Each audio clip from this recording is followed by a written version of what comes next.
Once in a while, I like to torture myself over the weekend and read the New York Times because why not? I mean, it can be entertaining if nothing else. But once in a while, you stumble upon a piece where you're like, that guy actually made some sense. And that's what happened over the weekend. Good morning, 8:04. It is great to be here on a Martin Luther King Jr. Monday. If you're off today, you can still listen to us on the app, on the stream, or on the website, kcmotalkradio.com. So David Plouffe wrote this piece headlined, Democrats will lose in 2028 unless they change course now.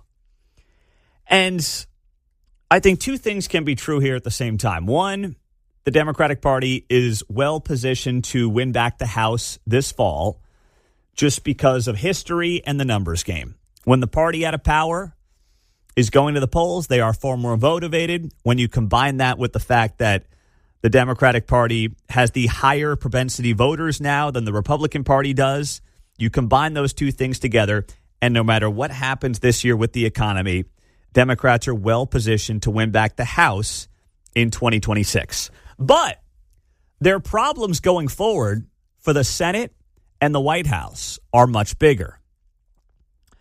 So David Plouffe, who is a longtime Democratic political strategist,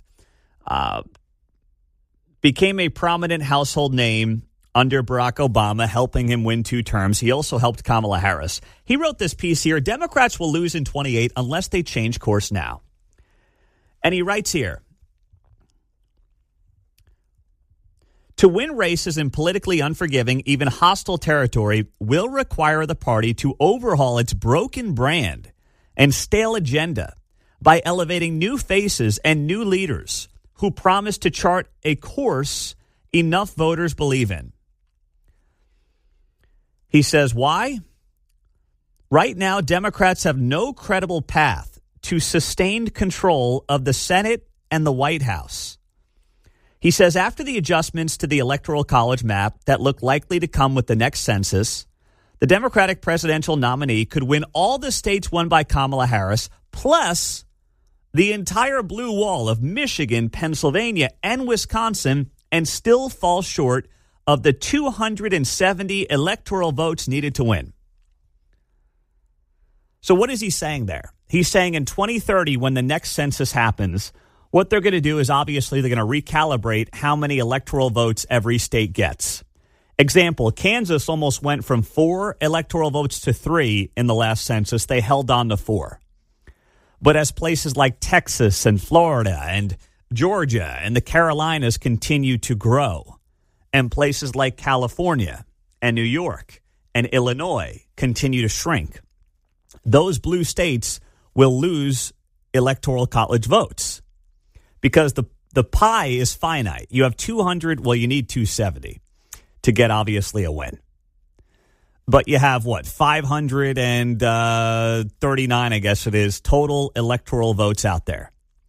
And those numbers for each state shift based on the population percentage that each state makes up in the country. So you've seen massive growth in largely red states, and you've seen blue states mostly shrinking. The only one I can think of that's really grown is Colorado, which used to be a red state, got infiltrated by Californians, and now it's basically a deep blue state. That's the only one I can think of that's kind of bucked that trend. So what he's saying here is that come, let's say, the 2032 presidential election, a Democrat could win every state that Kamala Harris won, plus Pennsylvania, Michigan, and Wisconsin, all 3 of those states, and still not get to the 270 electoral college votes needed to win the presidency. That's disastrous. David Plouffe writes here, I've helped lead 3 of the past 5 Democratic presidential campaigns, most recently Kamala Harris. There were fewer voters available to her and therefore fewer paths to victory in 2024 than in previous elections. That has to change. He writes it can, but not with the same recipes slightly warmed over. It has to be change people can believe in. To quote a slogan from not too long ago, wink, wink, nod, nod to his old boss, Obama. The existential question now is, how do Democrats get back to playing and winning in more places? And then, of course, his answers are things I don't believe in. He's like, we gotta have universal child care and, all these different ideas, right? So that's where the article goes off the rails. But he's admitting, and I appreciate the admission because it's true, if the Democrats don't rebrand themselves, if they don't find some fresh new faces, if they don't find new voices to lead their party, and frankly, if they don't moderate on some of the more extreme issues, the map is not setting up well for them to win the Senate anytime soon or to win the White House. Now, it doesn't mean they can't win the House this year. They can, and both those things can be true. They're not well positioned for long-term success, but they can still win this year. And that's what David Plouffe is writing here in this piece in the New York Times over the weekend. Headline, Democrats will lose in 28 unless they change course now.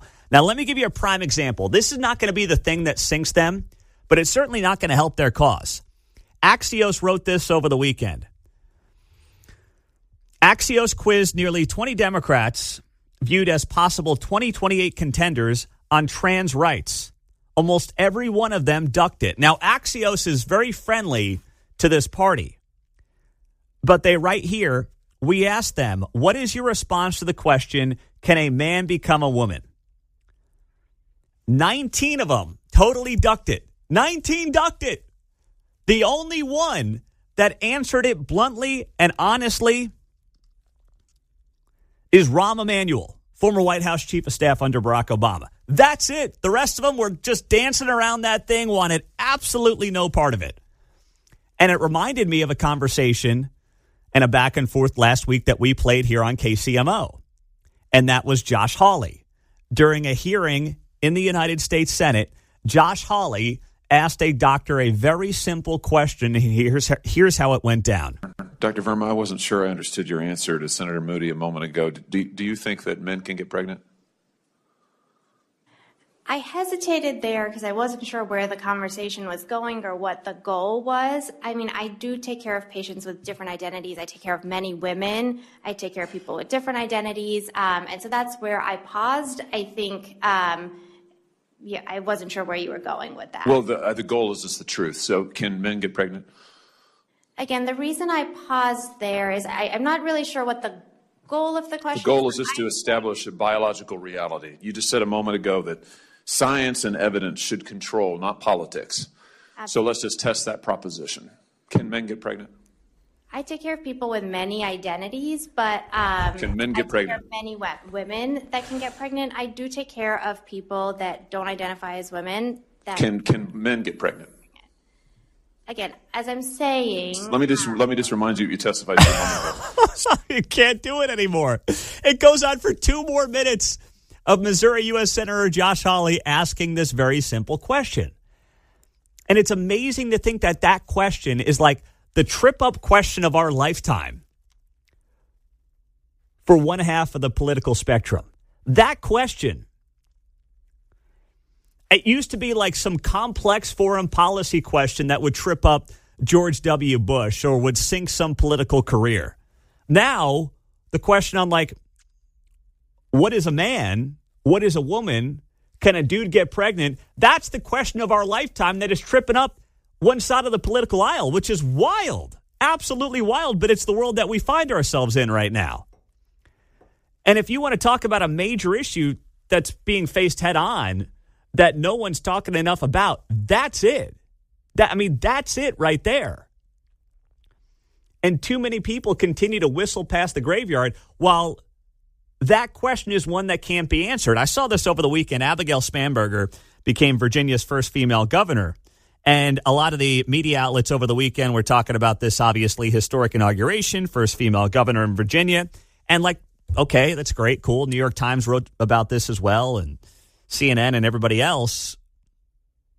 And she won the race fair and square. But I'm like, these are the same people that if you said, how do you identify and what qualifies you to be a woman, they suddenly will start jumping up and down and dancing around and not answering the question directly. So which one is it? And how you define this stuff, I know is simple and it's kind of gotcha. I get it. But it also matters. Because if we don't have a basis of truth and reality, then who cares about all the complex stuff, right? I mean, who cares about the deeply complex issues that we're facing when we don't have the same basis of truth and facts and reality. And that's going to be a part of this moment as well as we look at the weeks, months, and years to come and where our political discourse goes from here.